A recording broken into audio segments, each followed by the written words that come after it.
Assalamualaikum warahmatullahi wabarakatuh. Dan salam selamat petang.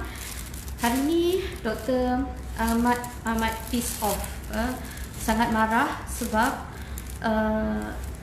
doktor dapat banyak komplain daripada pesakit-pesakit yang datang hari ini. Sampai doktor jadi takut sebab ni Johor Bahru dah masuk dalam green zone, dalam red zone. Bila dalam red zone, maksudnya kita dalam keadaan berisiko tinggi untuk mendapat pembawa yang tidak dikenal pasti lagi. So jadi maksudnya mereka ada di mana-mana. So sampai saya yang bertugas ni pun saya takut. So jadi macam inilah saya nak cakap. Tadi saya kecewa sebab pasien saya, dia bawa anak dia 2 hari lepas pergi ke Speedmart, pergi dekat area Taman Bukit Mutiara. Dia kata dekat situ macam tak ada PKP. Dia cakap macam tak ada orang jaga. Kedai-kedai semua buka suka hati dan tak ada buat social distancing. Maksudnya orang selamba je berkumpul dekat situ macam tak ada apa-apa. Kecuali kedai-kedai lain dah tak buka, kedai runcit dah macam biasa. So jadi doktor bengang, tu satu, dan budak tu datang dengan demam lah tadi. So jadi tu satu. Dan banyak juga kes-kes yang komplain dekat Aeon okey, dekat bandar dekat Econ Safe dekat Taman Daya, dekat JB, dekat pasar dekat Lakin, pasar dekat Lakin tak ada social distancing, tak ada polis jaga, tak ada. Itu yang doktor jadi bengang sangat ni, bengang sebab masyarakat dekat JB ni memang sengaja nak cari nahas. Maksudnya memang sengaja nak suruh virus tu kejar korang. So jadi doktor bengang sangat sekarang ni sebab masyarakat Malaysia punya mentality, especially yang dekat Johor ni, yang Johor ni, yang red zone ni, yang Johor Bahru ni, degil sangat. So memang sengaja sebab kita tahu virus ni dia boleh ada dekat permukaan beberapa hari. So jadi kalau korang pergi simply lepas tu bersendol sana, bersondol sini, berpegang sana, pegang sini, dah transmit, dah akan jadi rantaian yang panjang. Dan sampai bila kita nak settle ni? Bila masalah kita nak settle ni? Bila kita punya rantaian akan berpanjang-panjangan, kita tak akan dapat kurangkan risiko penyebaran ni. Faham tak? Doktor tak nak pakai macam ni setiap hari. Faham tak? Doktor tak nak duduk dekat rumah, stay at home, tak boleh balik kampung, tak boleh tengok mak. Dan ramai lagi ibu-ibu yang kerinduan anak-anak dekat universiti. Ada mak-mak yang ayah-ayah yang tak ada sumber makanan, sumber pencarian sekarang ni. Doktor ada patient, bukan patient, ada masa kita buat NGO yang tak makan beberapa hari. Tengok je lah doktor, Ustaz Abid Liu, tengok siapa. Semua banyak sangat orang yang kesusahan sekarang ni, hilang punca pencarian. Kalau kita berterusan macam ni, lama bulan-bulan, macam mana dengan ekonomi kita? Tengok doktor punya klinik pun selalu ramai pun jadi tak ramai. Ingat senang ke kalau kita nak survive, nak bayar tu, nak bayar ni sebagai orang yang bisnes? Ingat senang ke nak survive, nak bayar hutang, nak bayar tu, nak bayar staff, nak bayar ni? Kita tak boleh tau. Kita terpaksa gunakan duit simpanan. Sampai bila pun akan habis. Lama-lama kita akan KO juga macam mana pun. So jadi tolonglah pastikan kita punya rantaian ni akan berhenti. Tolonglah. So berhenti dan kurangkan kes. So bukan setakat tu je, orang kaya yang ada kedai pun nak bayar bulan-bulan. Satu kedai ni je dah 3,000 lebih. Kalau dah 2 kedai dah 7,000 lebih. 7,000 bulan-bulan nak kena bayar banyak tu. Kau ingat Cina-Cina laki asuh tu, toke-toke kedai ni semua nak bagi free ke tiap-tiap bulan? Mana nak korek duit? So jadi sekarang ni bukan itu masalahnya. Ekonomi tu bukan saya seorang je yang rasa. Semua orang pun dah rasa. Termasuk kerajaan sekali. Terpaksa tanggung semua manusia-manusia yang dengkil juga. Diorang tak kerja, duduk kumpul sana sini, lepas tu tiba minta insentif. Minta insentif tu, minta bantuan ni, tapi kau degil. Bengang lah ni. Kau minta itu bantuan ni pada kerajaan, tapi bodoh pergi duduk lagi dekat sana sini semua. Ni mulalah doktor nak marah. Geram, tahu tak? Berkumpul lepas tu dekat Econ Safe dekat Taman Daya tu, satu keluarga 2, 3, 4 orang datang, tak ada orang tengok. Lepas tu yang doktor geram, doktor telefon MKN tadi untuk buat laporan. Dia kata tak, dia kata pergi dekat PDRM. Ni doktor nak cakap ni dengan MKN, dengan PDRM ya. Tak tahu macam mana lagi nak komplain. Okay, so tak tahu macam mana. Kau rasa macam kena buat lockdown aja. Sebab doktor komplain dekat MKN nak bagi tahu pasal Lakin, pasal dekat pasal raya Speed Mart, dekat pasal Econ Safe, dekat mana tadi Taman Daya, semua doktor nak bagi tahu pada MKN. Tapi MKN jawab apa tahu? Dia kata telefon PDRM. Dia kata telefon ibu pejabat polis daerah masing-masing. Okey, dia kata dia orang lebih berkuasa. Dia kata okey, fine, saya telefon IPD. Saya telefon IPD dekat sini ya.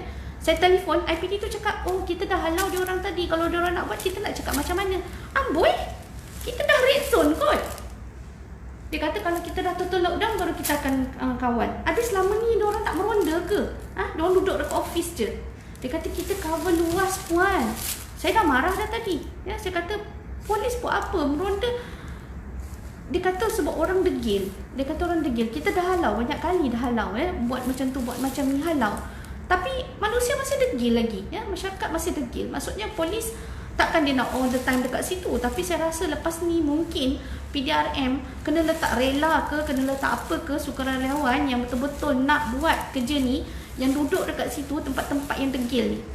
Saya nak cadangkan macam tu je. Mana-mana setiap tempat, setiap daerah, setiap kampung mana kena ada satu rela sukarelawan yang boleh halau dia orang ni. Bagi dia orang jadi spy. Bagi dia orang spy, panggil polis datang tentu juga. Halau dia orang ni. Saya tak tahulah kalau macam ni kan, PDRM jawab macam ni, saya rasa orang akan ambil, oh polis pun tak kisah. Polis pun buat tak tahu. Itu yang saya geram tu dengan PDRM tadi.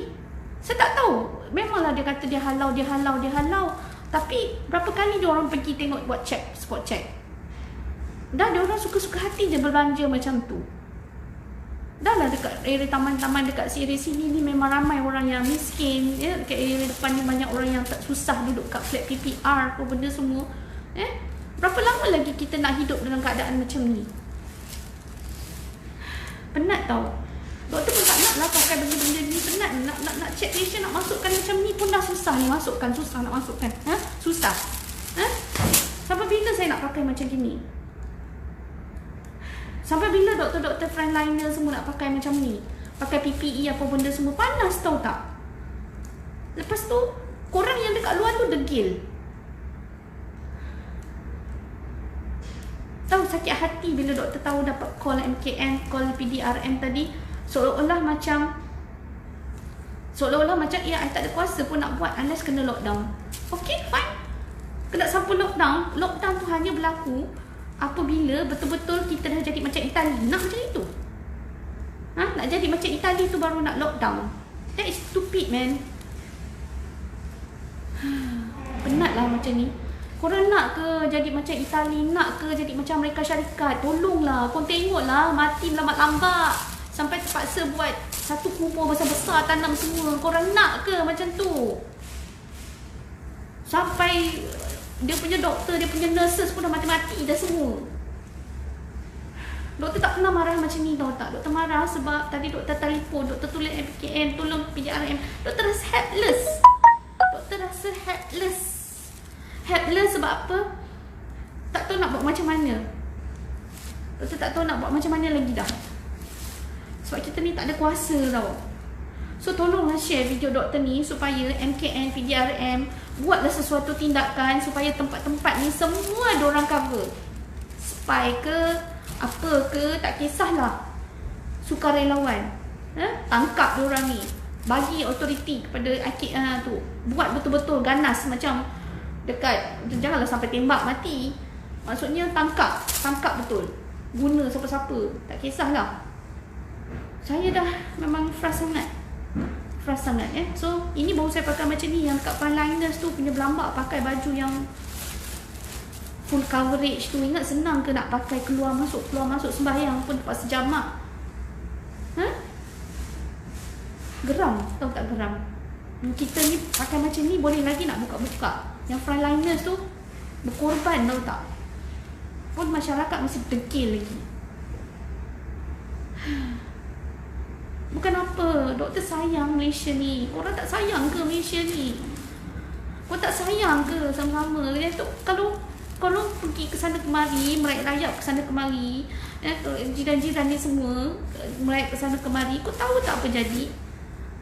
Rakyat tersebar, makin lama makin teruk, makin jadi white tau, daripada nak kematian tu banyak.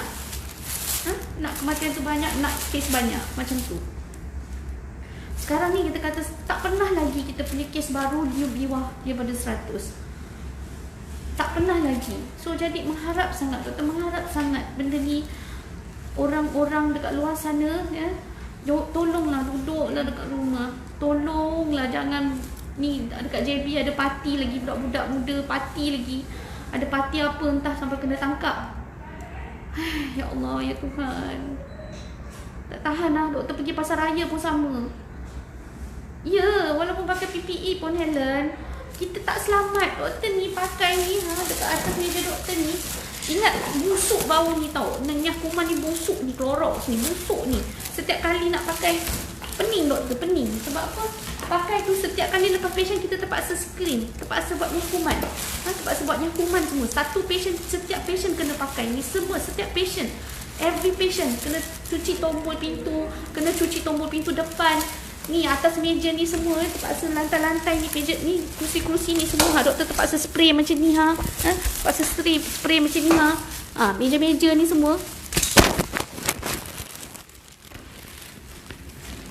So jadi fahamlah sikit bukan senang tau.